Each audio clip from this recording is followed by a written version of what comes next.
E mexeram no vespeiro, chegaram aí nas provas robustas. Por quê? Porque bateu o desespero em muito bolsonarista. Tá havendo uma verdadeira operação em terra no caso das joias, que hoje tem inúmeros depoimentos bombásticos aí acontecendo. Por quê? Porque o senhor Augusto Aras saiu ali do bueiro e deu uma entrevista ao bolsominion do Metrópolis, que é o Paulo Capelli. Esse é tem o sobrenome aí do Capelli, que é o braço direito do Flávio Dino, mas não, esse é um articulista do Metrópolis que eu falo aqui. A informação sai direto do WhatsApp da família Bolsonaro e vai para a capa do Metrópolis, que é assessoria de imprensa do Bolsonaro. Ele também é assessoria de imprensa do Augusto Aras. O Augusto Aras deu uma entrevista para o Ricardo Capelli, uma entrevista em que ele fala sobre o caso das joias. E o Augusto Aras, ele mostra o pânico total. O Augusto Aras defende que todas as provas do caso sejam anuladas. Liga esse ponto. Olha só, eu vou te deixar com essa informação. Augusto Aras, atual procurador-geral da República, que está com seu mandato para acabar aí em menos de um mês. Se o Lula demorar, e está demorando, viu, infelizmente, para escolher o procurador-geral da República, o Aras fica até 25 de setembro. Se o Lula escolher antes e der tempo de fazer a sabatina antes, o que geralmente dá, viu? Geralmente é na semana seguinte, o Aras sai um pouquinho antes. Logo depois, o Aras já não tem mais poder nenhum, nem ele, nem a Lindor Araújo.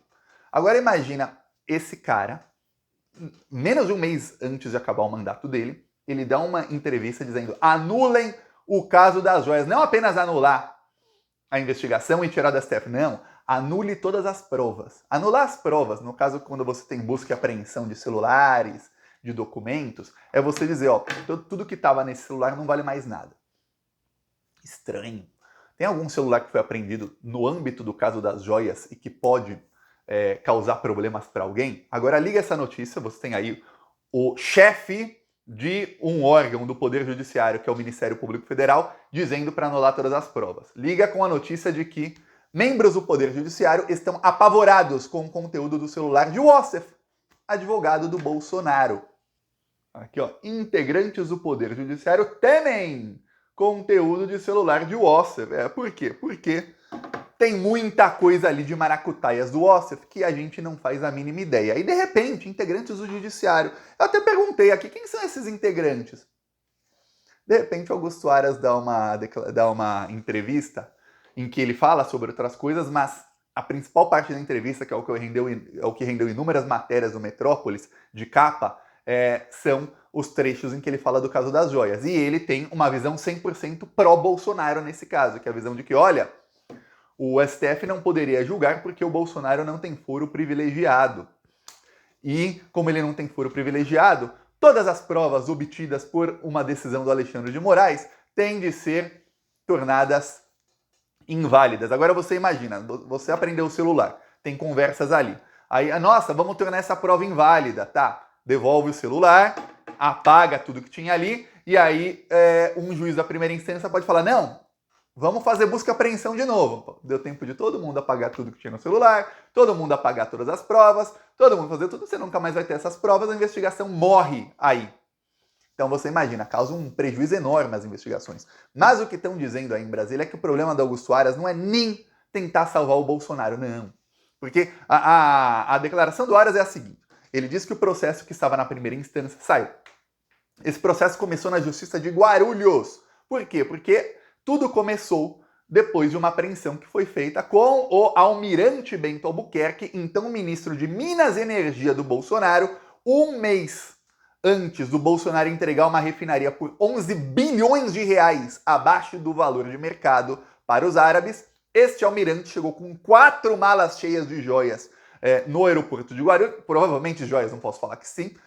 Uma delas foi ali, passou na revisão e viram que estava cheia de joias. Entre essas joias não declaradas tinha um colar de 17 milhões. Imagine você o que tinha nas outras malas que não verificaram. Agora imagine você que o Bento Albuquerque fez 124 viagens para os países árabes, ele sempre ia com uma mala e voltava com 3 ou 4. Agora imagina o tanto de propina que esse almirante aí, eu adoro falar patente porque é militar mesmo, tem que falar patente, que este almirante não levou. Tanto de propina, tanto de maracuté que esse cara não fez. Tá, Polícia Federal investigou aí o que dá para saber.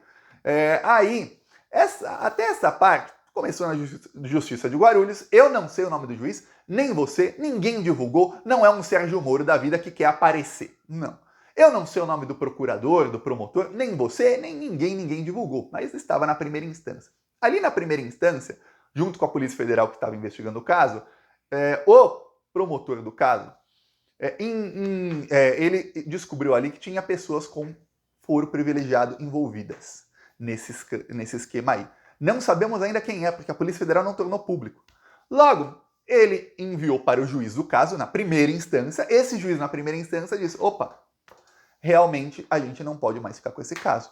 E logo o promotor enviou para o STF. O STF viu e falou: realmente, tem gente com foro privilegiado envolvida aqui, esse caso tem que ficar no STF. Além disso, o Alexandre de Moraes já falou: esse caso tem relação com o caso do dia 8 de janeiro, parte desse dinheiro pode ter sido usada para o financiamento daquilo, então a gente vai investigar se tem realmente relação ou não. Mas tem alguém com foro privilegiado envolvido. Se o juiz da primeira instância, eu vou te falar uma coisa, um juiz não quer perder um caso desse. O juiz não quer perder. O juiz que já autorizou busca e apreensão, já autorizou um monte de coisa, ele não quer simplesmente falar: caramba, tô com um caso aqui de repercussão nacional e aí eu vou mandar esse caso para o STF. Não quer. O promotor também não quer perder um caso desse. Se o juiz e o promotor mandaram para o STF é porque alguém com foro privilegiado que a gente ainda não sabe está envolvido, direta ou indiretamente.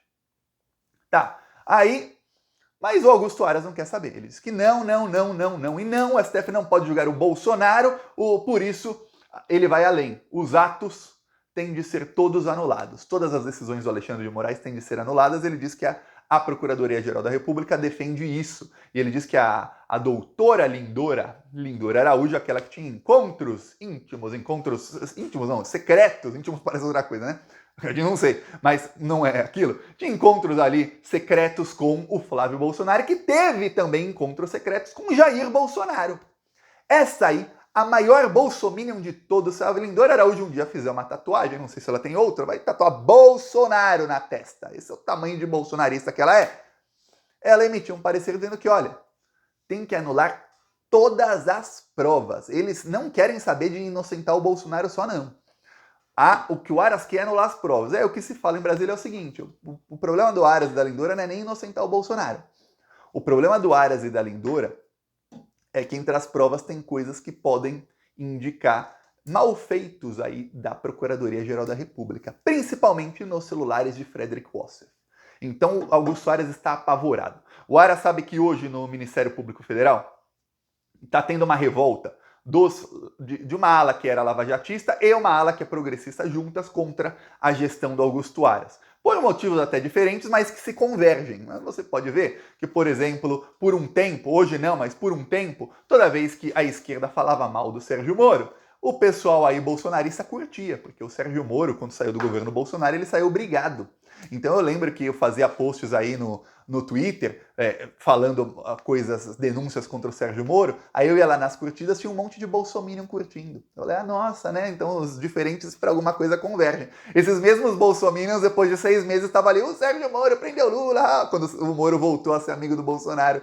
O Bolsominion é um negócio, o cara é o maior ídolo deles, depois não, é bandido mesmo, aí depois, realmente, não, ele é o grande juiz aí, ele é paladino da justiça. O Bolsominion muda de opinião assim, né? Tá, agora imagine você que no Ministério Público Federal convergiu ali em alguma coisa o campo progressista com um campo ali que de progressista não tem nada contra Augusto Aras. Os lavajatistas, vou falar, eles estão aí irritados porque Augusto Aras praticamente acabou aí com o lavajatismo no Ministério Público Federal. Não acabou com o lavajatismo porque ainda acontece aí o ativismo judiciário fascista de sempre que os fascistas podem ferrar alguém que não é fascista, eles fazem. Eu, Thiago, aqui sou o exemplo vivo disso aqui, viu? Se eu reclamasse aí de tudo que é perseguição, meus vídeos seriam 3 horas só de reclamação. Tem muita gente aí que reclama, faz um escarcéu. Olha, não sofrem 1%, eu te garanto, da perseguição que eu, Thiago, sofro, viu? Garanto. Mas, veja, o campo progressista não gosta do Aras por motivos óbvios. Qualquer um aí que é progressista, não precisa nem ser de esquerda ou petista. Você vê o Aras e fala: pô, figura abjeta. Aí tá tendo essa revolta, e Augusto Aras sabe o seguinte: o sonho desses grupos aí, que hoje são grande maioria no Ministério Público Federal, é ver o Aras se ferrar. É ver o Aras se ferrar e se tornar de exemplo para qualquer outro que apareça no lugar dele. Por motivos diferentes, ó, esse cara se ferrou. Cometeu aí coisas ilegais e se ferrou. Então o Aras está apavorado. O Aras sabe que se essas provas aí do celular do Ossif, se tiver coisa contra ele, contra a Lindora, contra aliados dele, e essa investigação continuar e essas provas não forem anuladas, poderão ser usadas contra ele depois por procuradores que estão com sangue nos olhos, estão borbulhando de ódio do Augusto Aras e querem pegar ele, custe o que custar. Então, e aí não vai nem custar nada, vai ser fácil pegá-lo. Então, ele está aí dando entrevista. É raro você ver o chefe de uma instituição dar a cara para falar: estou aqui defendendo um cara que tem todas as provas de crime dele. Veja bem, a Polícia Federal colocou todas as provas, esse cara recebeu o relógio, não poderia ficar com o relógio, não poderia vender, tem vídeo do Bolsonaro falando que não poderia vender, vendeu, embolsou o dinheiro em dólares, tirou o relógio do Brasil sem autorização, cometeu um crime, vendeu lá, cometeu outro crime, tirou os dólares sem declarar dos Estados Unidos, cometeu outro crime aí, um crime internacional, 2 crimes lá e aqui, entrou com esses dólares no Brasil sem declarar, veja, mais crime, e embolsou o dinheiro. Você tem, não é... Tem crimes que você fala assim, olha, não existe no Brasil, por exemplo, tentativa de corrupção. O cara que cometeu o crime de corrupção cometeu, por exemplo, não, mas eu tentei roubar 1 milhão e não consegui. Tentou corrupção, enfim.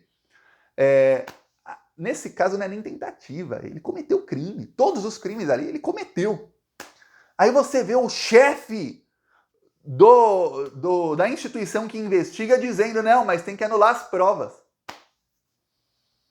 Olha o tamanho do desespero. Enquanto isso, você vê aí alguns dizendo que não querem depor hoje. Bolsonaro ficou 48 horas. Olha, o cara ficar 48 horas, ainda mais o Bolsonaro, estudando, ficou estudando para o depoimento, o que ele vai falar, assim, assado, qual palavra vai usar. Por quê? Porque ele vai estar lá com os advogados, mas não com todos. Porque um dos advogados do Bolsonaro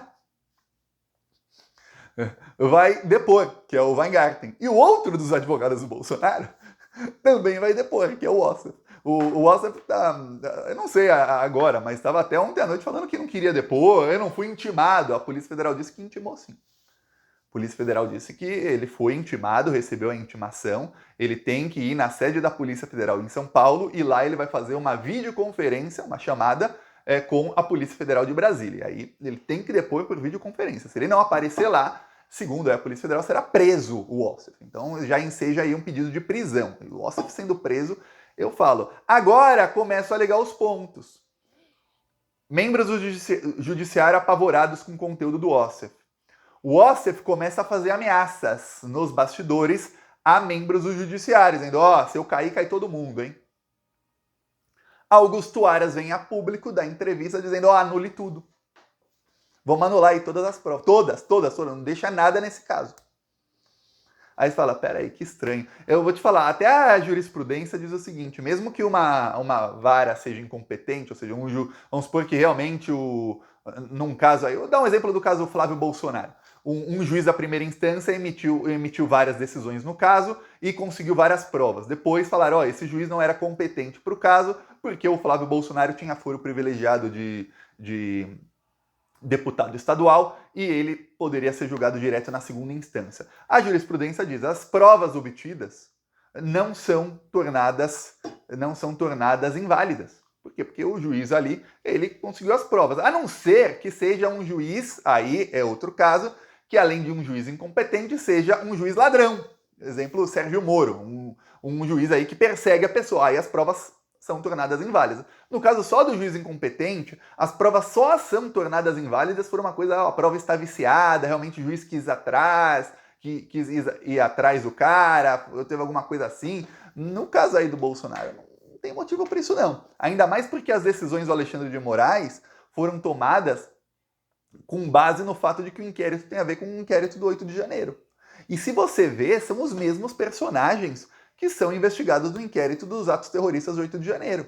Então, fica bem frágil a argumentação do Augusto Aras. A argumentação é essa que ele está tentando adiantar isso, porque ele sabe que a Procuradoria-Geral da República, dizendo que não, tem que anular as provas, vai um julgamento no plenário do STF. O que o Augusto Aras está tentando fazer, eles estão desesperados nos bastidores para fazer, é tentar ver se esse julgamento cria algum tipo de jurisprudência. Por quê? Porque aí já não julgam mais o Bolsonaro.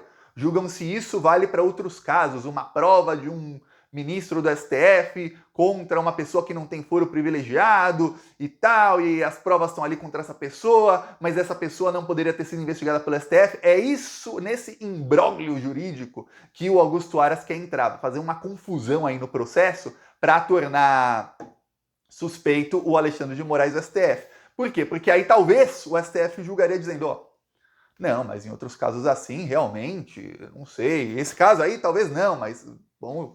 Então, tá tentando isso, o Augusto Aras. Não vai conseguir.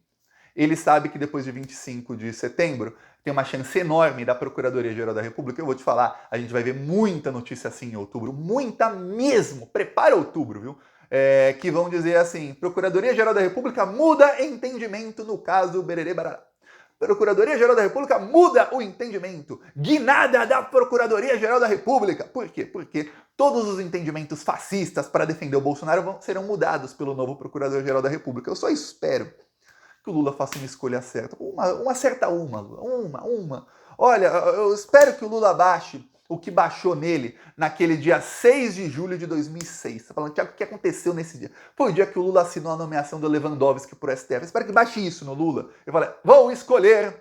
E pá, escolha o nome certinho pra PGR. Porque, ó, é a indicação mais importante que ele vai fazer no governo dele. Digo mais do que as duas do STF. A indicação mais importante é a do novo Procurador-Geral da República, que é quem vai ditar se esse pessoal vai ser tudo preso mesmo, se vai pra cima de todo mundo. Isso aí pega o inquérito da fake news que tá lá desde 2018, o das milícias digitais desde 2020, que era o dos atos antidemocráticos, e põe pra ferrar com todo mundo e prende todos os bandidos, os que tiverem prova, obviamente, não tô aqui defendendo, persigam todos, não, se tiver prova, prendam todos os bandidos ali, ou se virar um cara que chega na primeira semana e fala, arquiva tudo, continua o entendimento, e aí realmente você pode ver, porque há investigações que estão esperando só por isso para que continuem ou sejam enterradas. E você vai ver aí o que vai acontecer. Espero aí que o Lula seja inspirado aí nesses dias. Peço aí sua inscrição no canal. Aliás, o Lula indicou a Daniela Teixeira para o STJ. Vai ser uma excelente ministra.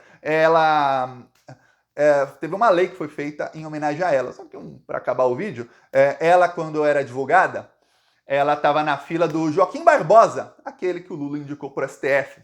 Outra péssima indicação do Lula. O Joaquim Barbosa, a Globo adorou, né? Ó, negro, ministro negro, tá? Joaquim Barbosa deixou essa advogada esperando, com 6 meses de gravidez. Ela ficou 6 horas na fila esperando, ele não adiantou o processo dela, deixou ela com barrigão assim, grávida, 6 horas na fila. O que aconteceu? Ela sentada lá, em pé e tal, muito desconfortável, ela teve um parto prematuro. O bebê dela ficou 30 dias na UTI e quase morreu. Imagina o sofrimento dessa mulher. Aí fizeram uma lei que tem o nome da filha dela, do bebê que nasceu, que é para que advogadas não passem mais por isso. Se tornou hoje ministra do STJ. Ó, excelente, parabéns ao Lula, parabéns a todos aí que indicaram. Eu peço aí sua inscrição no canal. Seguiremos aí na luta. Falou!